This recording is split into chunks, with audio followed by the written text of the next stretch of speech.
ये हमारी booster series की दूसरी क्लास है, जो कि हम लोगों ने पॉलिटी को शुरू किया था। इसका क्लास 1 ऑलरेडी हो चुका है, जिसमें हम लोगों ने महत्वपूर्ण क्या देखे थे हम लोगों ने, संवैधानिक विकास के बारे में पढ़ा था, कौन सी समिति किनके अधीन था। आज हम लोग जो पढ़ने वाले भारतीय संविधान की प्रमुख अनुसूची के बारे में पढ़ेंगे। ठीक है, चलिए अनुसूची की बात करें। भारतीय संविधान में अनुसूची की संख्या कितनी है? सबसे पहली क्वेश्चन तो यही आनी चाहिए, कितनी अनुसूची है? 12। ठीक है, तो ध्यान रखेंगे इस अनुसूचिया की बात करेंगे कितनी है, तो 12 अनुसूची आपको देखने को मिलता है। ठीक है, सबसे पहले अनुसूची की बात करेंगे तो पहली अनुसूची में राज्य और केंद्र शासित प्रदेशों का नाम शामिल है। क्या देखने को मिलता है? तो इसमें राज्य और केंद्र शासित प्रदेशों का नाम शामिल है, साथ में राज्यों का क्षेत्रीय क्षेत्राधिकार भी शामिल है। ठीक है, तो पहली अनुसूची में क्या देखने को मिलता है? भारत राज्यों का संघ है, पता ही आपको। ठीक है, इसमें राज्यों और केंद्र शासित प्रदेशों के नाम भी शामिल है, राज्यों का क्षेत्रीय क्षेत्राधिकार भी आपको पहले अनुसूची में आपको देखने को मिलता है। ठीक है, दूसरी अनुसूची में क्या है, क्या बताएंगे दूसरी अनुसूची में? तो दूसरी अनुसूची की बात करेंगे, आप लोग जानते हैं इसमें क्या है, वेतन भत्ते विशेषाधिकार और परिलब्धियों के संबंध में प्रावधान है। ठीक है, तो दूसरी अनुसूची में क्या देखें, वेतन भत्ता, ठीक है, विशेषाधिकार और परिलब्धियों के संबंध में प्रावधान है। किनके बारे में जानकारी दिया होता है? राष्ट्रपति के बारे में है, भारत के राष्ट्रपति, भारत के राज्यपाल, लोकसभा के अध्यक्ष उपाध्यक्ष, राज्यसभा के सभापति और उपसभापति, राज्यों के विधानसभा के अध्यक्ष और उपाध्यक्ष, ये सबके सब क्या है, एक तरह के अधिकारी है। ठीक है, इनके बारे में, इनके वेतन भत्ता विशेष अधिकार परिलब्धियों के संबंध में प्रावधान आपको किसमें देखने को मिलता है?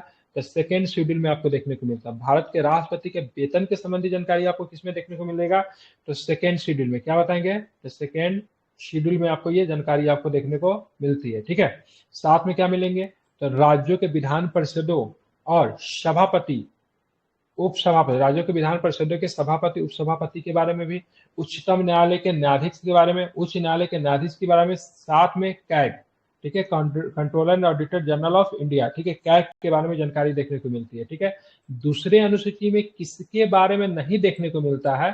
तो प्रधानमंत्री का वेतन भत्ता के बारे में यहाँ पे किसी प्रकार की जानकारी नहीं है। ठीक, कभी कभी देख देगा किसका नहीं है, राष्ट्रपति, राज्यपाल, अध्यक्ष, सभापति सब कुछ दे देगा। ठीक है, किनके बारे में नहीं है तो क्या बताएंगे? जो प्रश्न बनते हैं सो मैं बना दे रहा हूँ। ठीक है, प्रधानमंत्री के बारे में इसमें जानकारी नहीं है, ध्यान में रखेंगे। ठीक, किनके बारे में जानकारी नहीं? प्रधानमंत्री के बारे में। ठीक है, अब आते तीसरे अनुसूची में आपको क्या देख, अरे प्रधानमंत्री के समकालीन ही मुख्यमंत्री माना जाता है। ठीक है, अगर प्रधानमंत्री जहाँ पे नहीं होगा वहाँ पे मुख्यमंत्री भी नहीं होगा। ठीक है, जिस तरीके से केंद्र में प्रधानमंत्री होते हैं उसी तरह राज्यों में भी मुख्यमंत्री होते हैं। मुख्यमंत्री का पद प्रधानमंत्री से कम नहीं होता है, बराबर मानते हैं अगर पॉलिटी की भाषा में अगर बात करेंगे तो। ठीक है, जैसा केंद्र में प्रधानमंत्री है उसी तरह राज्य में भी मुख्यमंत्री है। ठीक है, तो इसमें मुख्यमंत्री भी नहीं होगा। ठीक है, तो क्या होगा, क्या ध्यान रखें, प्रधानमंत्री के बारे में जानकारी नहीं है। ठीक है, आप तीसरा देखेंगे, तीसरी अनुसूची में क्या है? तो तीसरी अनुसूची में आपको शपथ और प्रतिज्ञान आपको देखने को मिलते हैं। ठीक, किनका किनका शपथ है? तो ध्यान रखिएगा, संसद के निर्वाचन के उम्मीदवार, संसद के निर्वाचन के जो उम्मीदवार होते हैं उनका होता है, संसद सदस्य हो गए, भारत के केंद्रीय मंत्री हो गए, ठीक है, राज्य विधान निर्वाचन मंडल के उम्मीदवार हो गए, ठीक है, राज्य के विधानमंडल सदस्य की बात करेंगे उनका भी है, राज्य मंत्री का भी है, उच्चतम न्यायालय के न्यायाधीश भी है, उच्च न्यायालय के न्यायाधीश भी है, नियंत्रक या महालेखा परीक्षक हो। किनके बारे में जानकारी नहीं मिलता है? तो तीसरी अनुसूची में राष्ट्रपति के शपथ का जिक्र नहीं है। ठीक है, ध्यान रखिए, किसके नहीं है? तो राष्ट्रपति के शपथ का जिक्र आपको नहीं देखने को मिलता है। ठीक है, ध्यान में रखना। चौथी अनुसूची में क्या है? तो चौथी अनुसूची में राज्यसभा में राज्यों और केंद्र शासित प्रदेशों में सीटों के आवंटन के संबंध में प्रावधान शामिल है। ठीक है, चौथी अनुसूची में क्या है? तो राज्यसभा में राज्य और केंद्र शासित प्रदेशों के लिए सीटों के आवंटन के संबंध में प्रावधान शामिल है। तो कितने केंद्र शासित प्रदेश है जहां से राज्यसभा के सीट आपको देखने को मिलेगा? बताइए, कितने केंद्र शासित प्रदेश अभी जहां से राज्यसभा के कुछ सीट आपको देखने को मिलते हैं? क्या बताएंगे?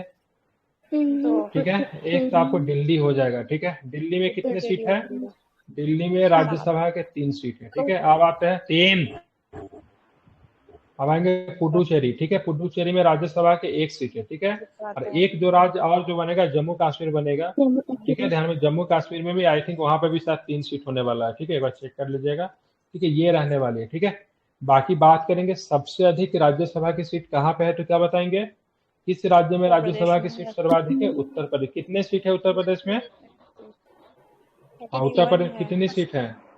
31 सीट है। ठीक है, बिहार की बात करेंगे, बिहार में कितने सीट है, तो बिहार में 16 सीट है। ठीक है, बिहार के बराबर किस राज्य में आपको राज्यसभा के सीट आपको देखने को मिलते हैं? पश्चिम बंगाल। ठीक है, पश्चिम वेस्ट बंगाल। बंगाल में भी आपको 16 सीट आपको देखने को मिलते हैं। ठीक है, ये महत्वपूर्ण था, राज्यसभा के संदर्भ में फैक्ट था। चौथी अनुसूची में राज्यसभा में राज्यों और केंद्र शासित राज्यों के लिए सीटों का आवंटन आपको इसमें दिया गया है। ठीक है, अब आते हैं पांचवी अनुसूची। पांचवी अनुसूची अपने आप में महत्वपूर्ण है, काफी महत्वपूर्ण है। क्यों महत्वपूर्ण है? क्योंकि इसमें अनुसूचित क्षेत्रों और अनुसूचित जनजाति के प्रशासन तथा नियंत्रण के संबंध में आपको जानकारी आपको देखने को मिलती है। प्रशासन भी है तथा नियंत्रण के संबंध में भी प्रावधान जो किया गया है, किसमें किया गया है, तो पांचवी अनुसूची में किया गया है। ठीक है, तो अनुसूचित क्षेत्रों और अनुसूचित जातियों के प्रशासन तथा नियंत्रण से संबंधित प्रावधान आपको किस अनुच्छेद में आपको देखने को मिलता है, तो पांचवी अनुसूची में देखने को मिलता है। किसमें? पांचवी अनुसूची में। अब आते हैं छठी अनुसूची। छठी अनुसूची की बात करेंगे, छठी अनुसूची में 4 राज्यों के बारे में मुख्यतः जनजातीय क्षेत्रों के प्रशासन के संबंधी प्रावधान शामिल किया गया। कौन कौन है? तो असम, मेघालय, त्रिपुरा, मिजोरम। असम, मेघालय, त्रिपुरा, मिजोरम, ये सारे के सारे राज्य जो है, ठीक है, ये बांग्लादेश के साथ सीमा लगाते हैं। ठीक है, किसके साथ? इसमें एक और जोड़ दीजिए, इसमें वेस्ट बंगाल अगर शामिल कर देते हैं तो सबके सब किसके साथ सीमा लगाते हैं? ठीक है, बांग्लादेश के साथ सीमा लगाते हैं। ठीक है, ध्यान में रखेंगे। ठीक है, तो बांग्लादेश के साथ क्या लगाते हैं? सीमा बनाते हैं। ठीक है, ध्यान में रखेंगे। ठीक है, इंपॉर्टेंट है। ठीक है, असम, मेघालय, त्रिपुरा, मिजोरम के संबंध में किस अनुसूची में जानकारी दी गई, तो क्या बताएंगे किस अनुसूची में है, तो छठवीं अनुसूची में। ठीक है, छठवीं अनुसूची के राज्यों को ध्यान में रखने का बहुत आसान तरीका है। ठीक है, असम, मेघालय, त्रिपुरा, मिजोरम जो बांग्लादेश के साथ सीमा लगाते हैं, इसमें वेस्ट बंगाल को शामिल किया। बहुत लोग एटीएम स्क्वायर क्या क्या याद करता है, कोई जरूरत नहीं, बेसिक चीज है, आराम से आप याद कर सकते, उतना तो ब्रेन का काम करता ही होगा। ठीक है, सातवीं अनुसूची की बात करेंगे। सातवीं अनुसूची में क्या देखने को? 3 प्रकार की आपको सूची आपको देखने को मिले। किस प्रकार की सूची? विधायी सूची है। ठीक है, संघ, राज्य और समवर्ती सूची आपको देखने को मिलता है, जो कि किसमें है? 7वीं अनुसूची में। ठीक है, 8वीं अनुसूची में बात करें, 22 प्रकार का आधिकारिक भाषाओं का उल्लेख देखने को मिलता है, जिसमें से बिहार के अगर देखेंगे तो बिहार के 3 भाषा को शामिल किया गया, लेकिन मुख्य रूप से बिहार का एक ही भाषा है। बोलोगे सर बिहार का 3 भाषा क्या? हिंदी शामिल है, बिहार में बोली जाती है, उर्दू शामिल है, बिहार में बोली जाती है। ठीक है, और एक आपका मैथिली शामिल, लेकिन हिंदी उर्दू और राज्यों में बोली जाती है, लेकिन मैथिली अन्य राज्यों में नहीं बोली जाती है। तो बिहार से एक ही भाषा हुआ, लेकिन वैसे 3 भाषा भी कहीं कहीं पे लिखा देखने को मिलेगा। कौन कौन भाषा है? तो असमिया का, इधर है भाई, इधर भी है क्या? ये एक साथ से कैसे शुरू किया? 1 7 13 और किधर है? अच्छा ऐसे क्या, ऐसे आ रहा है? नहीं, वो तो बोल रहे 1 के बाद 7 13 कैसे हो गया? पढ़ दे रहा हूँ। ठीक है, असमिया है असम की भाषा, बंगाली, बोडो। बोडो कहाँ पे बोलते हैं? बोडो भाषा कहाँ पे बोलते हैं? हाँ, असम में बोलते हैं, नागालैंड में भी बोला जाता है। ठीक है, असम और नागालैंड दोनों में बोला जाता है बोडो भाषा। ठीक है, डोगरी कहाँ पे बोलते हैं? डोगरी, डोगरी भाषा कहाँ पे बोलते हैं? जम्मू कश्मीर में डोगरी बोला है। गुजराती हिंदी जानते हैं। ठीक है, अब आते हैं हम यहाँ पे बताने, कश्मीरी भी जानते हैं। कोंकणी भाषा कहाँ पे बोली जाती है? कोंकणी।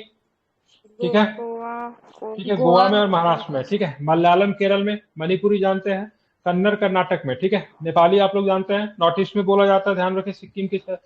सिक्किम में। उड़िया की बात करेंगे, पंजाबी, संस्कृत। संस्कृत किस राज्य की राज्य भाषा है, क्या बताओगे संस्कृत के बारे में? संस्कृत किस राज्य की? ठीक है, हाँ, उत्तराखंड की राज्य भाषा है। ठीक है, संथाली की बात करेंगे झारखंड में, कहीं कहीं पे बिहार में भी। ठीक है, तमिलनाडु में तमिल, तेलुगु, उर्दू। अब हम बात करते हैं इसमें से हम लोग बात करेंगे कितने भाषा इसमें से शास्त्रीय भाषा, उसके बारे में जान लेते हैं। ठीक है, तो ध्यान रखिएगा, ऊपर में जो मराठी, असमिया ये सब दिया उसका कोई नहीं है। ठीक है, अब आते हैं नीचे, देखते हैं कौन कौन सा हमारा शास्त्रीय भाषा है। ठीक है, तो शास्त्रीय भाषा के संदर्भ में हम लोग देखेंगे तो यहाँ पे आपको देखना है, मलयालम है, कन्नड़ है, संस्कृत है, तमिल है, तेलुगु है, और कौन सा छूट गया? कन्नड़ कहाँ गया? कन्नड़, कन्नड़ मार दिया। उड़िया। ठीक है, उड़िया, उड़िया भी है ना? जी सर। ठीक है, अब इसमें और कौन कौन भाषा जुड़ जाएगा, तो ध्यान रखें, इसमें और कौन कौन सी भाषा जुड़ेगा, तो इसमें जुड़ेगा पाली। ठीक है, प्राकृत। ठीक है, और एक ध्यान रखें, फारसी। ठीक है, हाँ, हाथ कंगन को आरसी क्या और पढ़े लिखे को फारसी किया, ठीक है, तो वही फारसी भाषा है, ठीक है। ध्यान रखें, मुख्यतः भाषा की बात करेंगे पर्शियन ईरान में बोली जाती है, पहले भारत में भी भाषा थी। कहाँ की ये मतलब भाषा थी बताइए, कहाँ की, ईरान की। कहाँ की, किस साम्राज्य की, भारत। क्या कैसे बोलो, दिल्ली सल्तनत की थी या फिर मुगल साम्राज्य की फारसी भाषा थी, क्या बताएंगे? पर्शियन। ठीक है, मुगल की थी, ठीक है, किसकी थी, मुगल साम्राज्य की भाषा हुआ करती थी, ठीक है। अब आते हैं 9 शेड्यूल के ऊपर बात करते हैं, ठीक है। इस पे बात करेंगे, 9 शेड्यूल के ऊपर बात करेंगे, 9वीं अनुसूची, ठीक है। 9वीं अनुसूची के बारे में आप लोग जानते हैं, राज्य के अधिनियमों और विनियमों जो भूमि सुधार और जमींदारी प्रथा के उन्मूलन से संबंधित है, ये अन्य मामलों से संबंधित संसद के कृत्यों और विनियमों से भी संबंधित है। अगर 9वीं अनुसूची बहुत अपने आप में इंपॉर्टेंट है, अगर 9वीं अनुसूची में किसी सब्जेक्ट को डाल दिया जाता था तो उसका जुडिशियल रिव्यू नहीं होता था, ठीक है। ये राज्य के अधिनियमों और विनियमों जो भूमि सुधार और जमींदारी प्रथा के उन्मूलन से संबंधित है, ये अन्य मामलों से संबंधित संसद के कृत्य और विनियमों से भी संबंधित है। अब इस अनुसूची को जोड़ा कब गया, तो ये मूल संविधान का हिस्सा नहीं था, ठीक है। इस अनुसूची को प्रथम संविधान संशोधन की बात करेंगे, ठीक है। प्रथम संविधान संशोधन की बात करेंगे क्योंकि 1951 के द्वारा मौलिक अधिकार के उल्लंघन के आधार पर इसमें शामिल विषयों को, ठीक है, शामिल किया गया। इसमें जो शामिल विषय जो होता है उसको इसलिए शामिल किया न्यायिक समीक्षा से बचाने के लिए जोड़ा गया था, क्योंकि अगर मान लीजिए किसी का भूमि सुधार और जमींदारी प्रथा का उन्मूलन कर रहे हो तो कहीं ना कहीं उसको फंडामेंटल राइट तो जा रहा है। 1976 के पहले की बात है, सॉरी 1978 से पहले की बात है, क्योंकि संपत्ति का अधिकार क्या फंडामेंटल राइट है कि नहीं है। तो इसीलिए इसमें शामिल कर दिया गया ताकि लोग कोर्ट भी जाए तो कुछ कर नहीं आ सकता, संवैधानिक नियम बीच में रोड़ा बन जाएगा, क्योंकि मतलब क्या 9वीं अनुसूची के चीजों को न्यायिक समीक्षा नहीं किया जा सकता। हालांकि उच्चतम न्यायालय ने फैसला सुनाया तो 24 अप्रैल 1973 के बाद इस अनुसूची में शामिल विधि न्यायिक समीक्षा के अधीन है। अब इसका क्या किया गया, अब सरकारें इस कानून का मजबूरी का नहीं बोलते, वो करने लगी, तो इसमें बोल दिया गया 1973, ठीक है, 1973 से पहले जो भी सब्जेक्ट जो होंगे, ठीक है, उसको छोड़ के 24 अप्रैल 1973 को क्या था, बेसिक स्ट्रक्चर का थ्योरी आया था ना, बेसिक स्ट्रक्चर के बारे में 1973 में जो फैसला आया था ना केशवानंद भारती वाला में, तो 24 अप्रैल 1973 से पहले जो चीजें जो आ गई वो इसमें रहेगी, बाकी जो चीज जो उसमें बाद में जो आया उसको न्यायिक समीक्षा किया जा सकता है। अभी बिहार सरकार आरक्षण का जो मुद्दा जो लाई उसको कैंसिल कर दिया गया, तो अगर मान लीजिए चीज चलती रहती तो उसको मैं डाल देती, 9 शेड्यूल में डाल देती, तो जुडिशियल रिव्यू नहीं हो सकता, कोई कोर्ट जाके भी कुछ नहीं कर सकता था। ये सारी चीजें इसको आपको ध्यान में रखना है। तो 9 शेड्यूल में क्या है, तो इसमें भूमि सुधार जमींदारी प्रथा के उन्मूलन से संबंधित इसमें कानून को जोड़ा गया था। ये पहला संविधान संशोधन था 1951 में, इसको जोड़ा गया था। अब आते 10वीं अनुसूची, अपने आप में काफी महत्वपूर्ण है। इसमें क्या था, तो दल बदल के आधार पर संसद और राज्य विधानमंडलों के सदस्यों के निर्भरता संबंधी प्रावधान शामिल किया गया। दल बदल लाना बहुत ही ज्यादा जरूरी था, क्योंकि कोई कोई आदमी एक एक दिन में 3 पार्टियां बदल ली करती थी, ठीक है। हरियाणा का विधायक जिसका नाम था गया राम, एक दिन में उस आदमी ने 3 पार्टी बदल दिया, तब से कहावत आ गया आया राम गया राम, ठीक है, ठीक है। तो इसी तरीके से दल बदल के आधार पर संसद राज्य विधानमंडल के सदस्यों की निर्भरता से संबंधित प्रावधान शामिल है।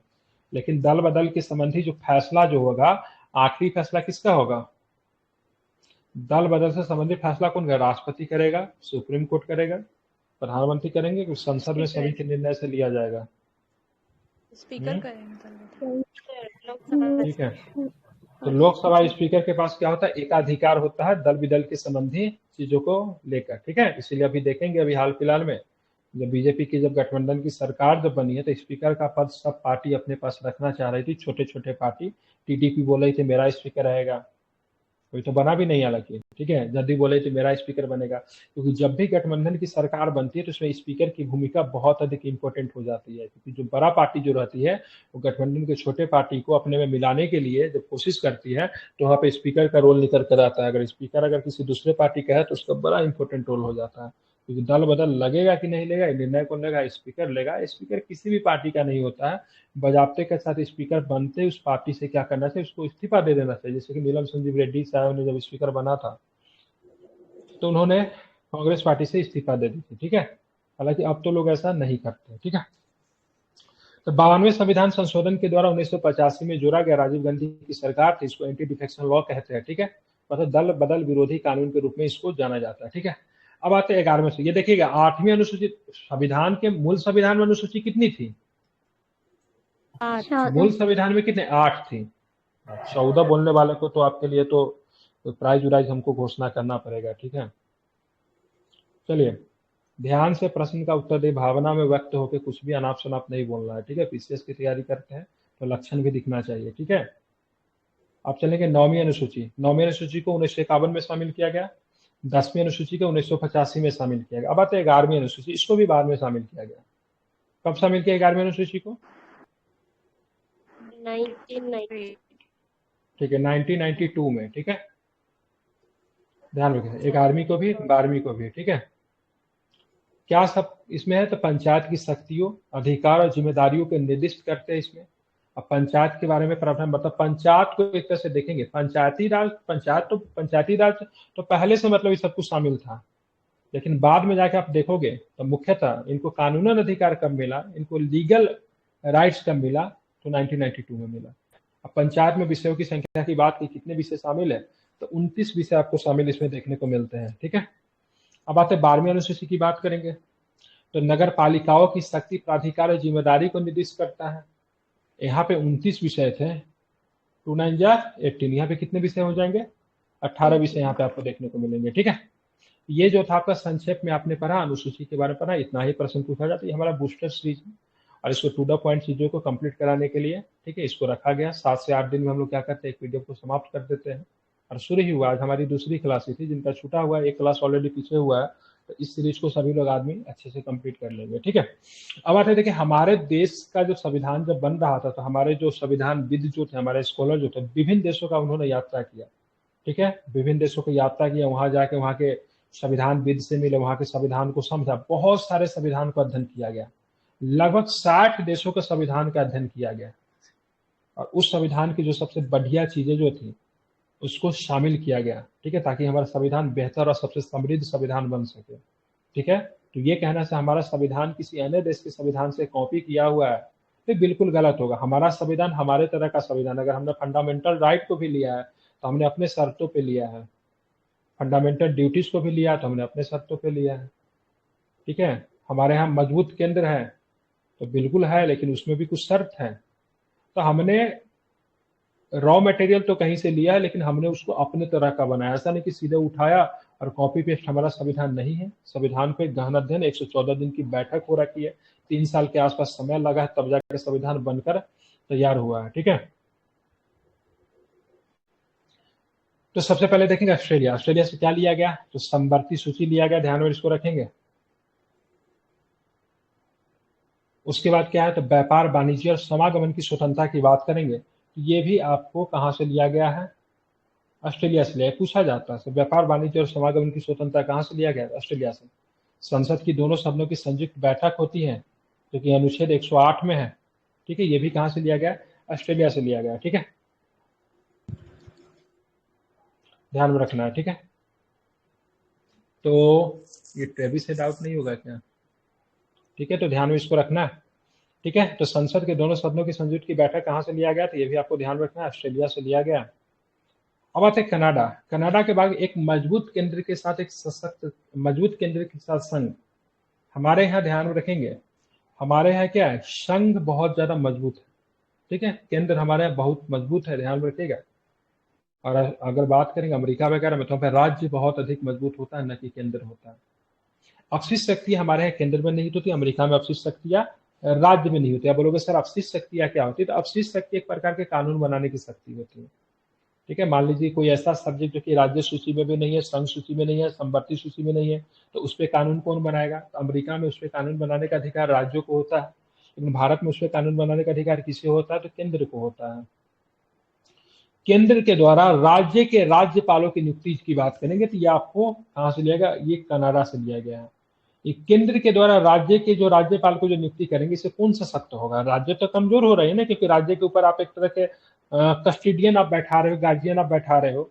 और जो व्यक्ति केंद्र के द्वारा नियुक्त किया जाता है, केंद्र के जो मंत्रिमंडल के सलाह पे ही, मंत्रिपरिषद के सलाह पे ही राष्ट्रपति के द्वारा नियुक्त किया जाता है, इससे कहीं न कहीं राज्य कमजोर होता है, केंद्र सशक्त होता है। उच्चतम न्यायालय का सलाह क्षेत्राधिकार की बात करेंगे। किसमें है उच्चतम न्यायालय के सलाह क्षेत्राधिकार? अनुच्छेद बताइए। 143। ठीक है, 143। ठीक है, तो 143 में उच्चतम न्यायालय के सलाह क्षेत्राधिकार, वो भी आपको कहां से लिया गया? कनाडा से लिया गया। ऐसे ऐसे प्रश्न पूछे जाते हैं। अब आते हैं राज्य के नीति निदेशक तत्व, जो कि राज्य को कोई भी कानून वगैरह बनाने में नीति निर्धारण का काम करता है, वो भी आपको कहां से लिया गया? ध्यान रखिए, आयरलैंड से लिया गया। राष्ट्रपति के निर्वाचन, देखिए राष्ट्रपति का पद की बात नहीं कर रहा हूं, ये राष्ट्रपति के निर्वाचन की विधि की बात हो रही है। ये आपका आयरलैंड से लिया गया। ठीक है, अगर राष्ट्रपति का पद की बात करेंगे तो राष्ट्रपति का पद कहां से लिया गया है? राष्ट्रपति का पद कहां से लिया गया? ठीक है, तो ध्यान रखें, राष्ट्रपति का पद की बात करेंगे यूके से लिया गया, यूनाइटेड किंगडम से लिया गया, ध्यान में रखेंगे। क्योंकि हमारा जो राष्ट्रपति जो होता है वहाँ के राज्यपाल के, सॉरी वहाँ के राजा रानी के समान होता है, तो इसलिए यूके से लिया गया। ठीक है, राज्यसभा के लिए सदस्यों का नामांकन की बात करेंगे तो ये कहाँ से लिया गया है? आयरलैंड से। सदस्यों के नामांकन की बात करेंगे तो 12 सदस्यों का नामांकन राज्यसभा में किया जाता है, जो कि राष्ट्रपति के द्वारा होता है। ये भी आपको आयरलैंड से लिया गया। तो आयरलैंड से 3 चीज को लिया गया। राज्य के नीति निदेशक तत्व है, राष्ट्रपति के निर्वाचन की विधि है, राज्यसभा के लिए सदस्यों का नामांकन है, साथ में विधि द्वारा स्थापित प्रक्रिया की बात करेंगे। ध्यान रखें, विधि द्वारा स्थापित प्रक्रिया, ये विधि द्वारा स्थापित प्रक्रिया ध्यान रखेगा, जापान से लिया गया। विधि का शासन नहीं है, विधि द्वारा स्थापित प्रक्रिया है। ठीक है, विधि का शासन अब विधि की समय प्रक्रिया आ गया। ठीक है, अब आते हैं हमारे सोवियत संघ। तो देखिए, मौलिक कर्तव्य, किसी भी लोकतांत्रिक देश में मौलिक कर्तव्य का कोई कार्य नहीं होता, क्योंकि मौलिक कर्तव्य कहीं ना कहीं जनता के ऊपर आप थोप रहे हो उसे, भाई साहब आपका ये कर्तव्य करता है, अगर आप कर्तव्य नहीं करोगे तो आपको दंड देंगे। ठीक है, तो कोई ना कोई लोकतांत्रिक देश में तो मौलिक कर्तव्य की अवधारणा आपको नहीं देखने को मिलती है। ठीक है, मौलिक कर्तव्य डायरेक्टली जनता के ऊपर एक तरह से क्या करना? दबाव थोपना। ठीक है, तो किसी लोकतांत्रिक देश में नहीं मिल रहा था तो हमको कहाँ से मिल गया? तो ये हमें मिल गया रूस से मिल गया। ठीक है, मौलिक कर्तव्य, हालांकि मौलिक कर्तव्य को न मानने पे रूस में सजा वगैरह का प्रावधान है, लेकिन हमारे यहाँ किसी भी प्रकार के सजा का प्रावधान नहीं है। ठीक है, अगर मौलिक कर्तव्य क्या है? मौलिक ही है। मौलिक कर्तव्य क्या है? मौलिक है, एथिक्स है। मानना है मानिए, नहीं मानिए नहीं मानिए, लेकिन हाँ ध्यान में रखना है, लेकिन मौलिक कर्तव्य को अगर कानून के रूप अगर दे दो तो फिर आपके लिए ये खतरनाक हो जाएगा। मौलिक कर्तव्य में ये है, ऐसे भाई साहब आप क्या करोगे? राष्ट्रगीत का, या फिर राष्ट्रगीत नहीं है, राष्ट्रगान का सम्मान करोगे। जब राष्ट्रगान जहां पे बजेगा वहां पे खड़ा हो जाओगे तो आपका नैतिकता क्या कहता है? हो जाना चाहिए देश के एक ओवे क्या बोलते हैं, अच्छे सिटीजन की तरह। लेकिन आप नहीं भी खड़ा करते हो तो आपको ऐसा नहीं कोई आदमी पकड़ के जेल में जाके डाल देगा। लेकिन वही अगर कानून बना दिया जाए इसको फॉलो करने के लिए, तो फिर अगर आप उसको नहीं मानते तो फिर आपको सजा होगी। जैसे मौलिक कर्तव्य में एक कानून है, सो भाई साहब वन्य जीव संरक्षण का क्या करना? पालन करना। लेकिन कुछ लोग गधे थे, नैतिकता की बात नहीं, जब फिर भी जाते थे शिकार करते थे, फिर भी पोचिंग करते थे। तो इसी सबको देखते हुए, ठीक है, 1972 में वर्ल्ड लाइफ प्रोटेक्शन एक्ट आ गया। 1993 में 1992 में एलिफेंट को पोस्टिंग को देखने के लिए, ठीक है, उसके लिए अधिनियम लेकर आया गया। तो इसको कानून का रूप भी दिया जा सकता है, मतलब मौलिक कर्तव्य को अगर कानून का रूप अगर धारण अगर कर लेता है तो फिर उसमें सजा वगैरह का प्रावधान आपको देखने को मिलता है। प्रस्तावना में 3 प्रकार के न्याय आपको देखने को मिले। सामाजिक, आर्थिक, राजनीतिक न्याय की बात करेंगे। ये रशियन रेवोल्यूशन से, रूसी क्रांति से संबंधित है। ये भी आपको सोवियत संघ से लिया गया है। अब आते हैं ब्रिटेन में। हमारे यहाँ ब्रिटिश गवर्नमेंट का, ब्रिटिश सरकार का औपनिवेशिक शासन था, और वहां पे आप देखोगे तो वहां पे जो सरकार का जो स्वरूप है वेस्टमिनिस्टर मॉडल पे है, जो कि संसदीय सरकार का स्वरूप है। तो हमारे यहाँ जब शासन का जब प्रणाली अपनाने की जब बात आई तो अध्यक्षात्मक मतलब प्रेसिडेंटल फॉर्म ऑफ गवर्नमेंट और संसदीय सरकार के बीच में कंफ्यूजन था। सभी लोगों ने संसदीय सरकार को चुना, क्योंकि हमारे यहाँ इस प्रकार की सरकार पहले भी चली थी, क्योंकि ब्रिटेन का शासन था। तो हम लोगों ने यहाँ से लिया संसदीय सरकार, हम लोगों ने ब्रिटेन से लिया। आपने देखा था, आपने एक चीज मैंने बताया, विधि द्वारा स्थापित प्रक्रिया अगर पूछेगा तो जापान में है। ठीक है, आप बोलोगे विधि का शासन क्या है, तो विधि के शासन की बात करेंगे ब्रिटेन में है। अब बोलेगे सर विधि का शासन है, विधि द्वारा स्थापित प्रक्रिया क्या होता है? तो दोनों में थोड़ा अंतर हो गया। विधि के शासन की तहत किसी भी, मान लीजिए किसी व्यक्ति को गिरफ्तार किए, तो अब सेम क्राइम के लिए 2 व्यक्ति को गिरफ्तार किया। ठीक है, चलो कोई सेम क्राइम है, 2 व्यक्ति को गिरफ्तार किया। एक बच्चा जो था 14 साल का बच्चा भी एक क्राइम किया, और एक 19 साल का लड़का था, उसने भी क्राइम किया, ठीक है। दोनों को गिरफ्तार किया, दोनों पे विधि के शासन लगे, दोनों को गिरफ्तार होगा, दोनों के ऊपर कोर्ट में ले जाएंगे, विधि के शासन ने समान काम किया।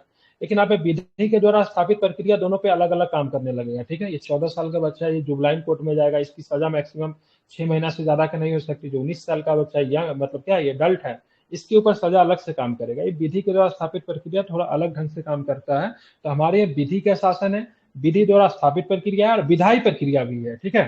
तो तीनों तरह का प्रावधान जो है हमारे देश में है। और विधि का शासन, विधायी प्रक्रिया कहाँ से लिया गया है, तो ब्रिटेन से लिया गया है। साथ में हमने अपना सिंगल सिटीजनशिप अपनाया, सिंगल सिटीजनशिप इसलिए अपनाया क्योंकि हमारी अखंडता और एकरूपता बनी हुई रहे। और ये कहाँ से लिया गया, तो ब्रिटेन से लिया गया। साथ में हमारे यहाँ कौन सा कैबिनेट प्रणाली है, मतलब प्रमुख निर्णय लेने के लिए, ठीक है। मंत्री परिषद है, लेकिन मंत्री परिषद में भी जो प्रमुख निर्णय जो लेती है, कैबिनेट प्रणाली के तहत ही मतलब प्रमुख निर्णय लिया जाता है, ठीक है। मंत्री में मैंने बताया था, मंत्री परिषद में कैबिनेट भी था, जो सबसे जो प्रमुख निर्णय जो लिया जाता है कैबिनेट में के द्वारा प्रमुख निर्णयों को लिया जाता है, ठीक है। और हमने ये बताया था 2003 में जब 91 कॉन्स्टिट्यूशन अमेंडमेंट हुआ था, तो वहाँ पे मंत्री परिषद के आकार को घटा के 15% कर दिया गया था, ठीक है, ध्यान रखेंगे। लेकिन केंद्रीय मंत्रिमंडल कैबिनेट का कोई आकार नहीं है, ठीक है। टोटल मंत्री परिषद का आकार कितना है, 15% है, इंक्लूडिंग प्राइम मिनिस्टर या फिर मुख्यमंत्री।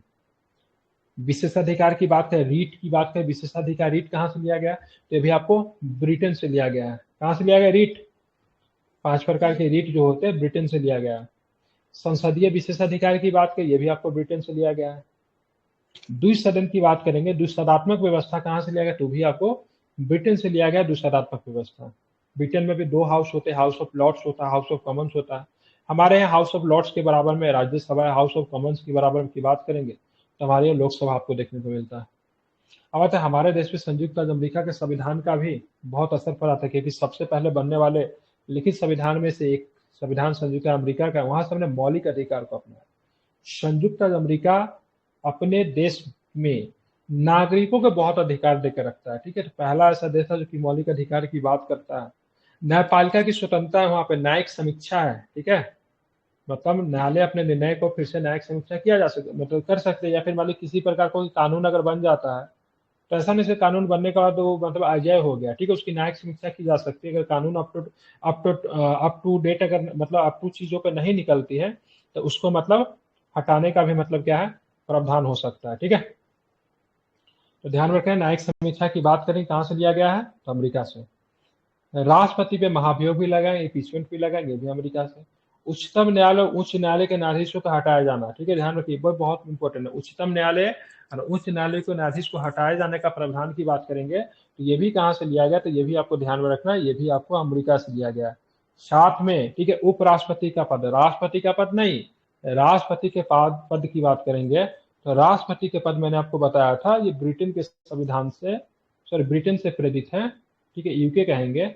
लेकिन उपराष्ट्रपति की पद की बात करेंगे तो कहीं ना कहीं से संयुक्त अमेरिका के संविधान से लिया गया है, ध्यान में रखना है, महत्वपूर्ण है, ठीक है। अब आते हैं सारा दुनिया, पूरा पूरा दुनिया जहां सब जगह घूर लिए, मतलब घूम लिए, मिला नहीं, ठीक है। आपातकाल के दौरान मौलिक अधिकारों का निलंबन कहीं पे भी नहीं मिला, ठीक है, क्योंकि किसी भी लोकतांत्रिक देश में, ठीक है, मौलिक अधिकारों का निलंबन जैसा चीज तो दिया नहीं है। कि लोकतांत्रिक देश क्या करता है, लोगों का अधिकार की बात करता है। और आपातकाल में आपातकाल लागू करना तो अमेरिका जैसे देश में, ठीक है, यहाँ तक कि मतलब वहां पे राष्ट्रपति, अभी संसद तक को पावर नहीं है, तो वहां पे जानते हैं कौन आपातकाल लागू करता है, वहां पे न्यायपालिका, सुप्रीम कोर्ट जो होती है वो आपातकाल को लागू करती है। तो सभी जगह से ढूंढने के बाद हम लोग को मिला वाइमर रिपब्लिक। प्रथम विश्व युद्ध के बाद, ठीक है, वर्साई की संधि से पहले प्रथम विश्व युद्ध के बाद, ठीक है, जर्मनी में एक नया लोकतंत्र स्थापित हुआ था, इसको वाइमर रिपब्लिक के नाम से जानते हैं। यही वाइमर वाले ही जो थे, उन्होंने वर्साई की संधि पे साइन किया था। वहीं से मतलब आपातकाल के दौरान मौलिक अधिकारों का निलंबन जो उसको शामिल किया गया, ठीक है। दक्षिण अफ्रीका, नया ही संविधान था, ठीक है। दक्षिण अफ्रीका का संविधान कई बार बना है, एक संविधान तो आपको 20वीं शताब्दी में जाके बना है, लेकिन पहले के संविधान से हम लोग संशोधन की प्रक्रिया को लिया। और राज्यसभा में सदस्यों का जो निर्वाचन जो होता है, ठीक है, निर्वाचन की रीति ध्यान रखिएगा। एक क्या था, राज्यसभा सदस्यों का जो चुनते जो है मनोनयन जो होता है, 12 सदस्यों को चुना वो आयरलैंड से है, ठीक है। लेकिन यहाँ पे राज्यसभा में सदस्यों का निर्वाचन करने का जो तरीका वो कहाँ से लिया गया है, दक्षिण अफ्रीका से लिया है, ठीक है।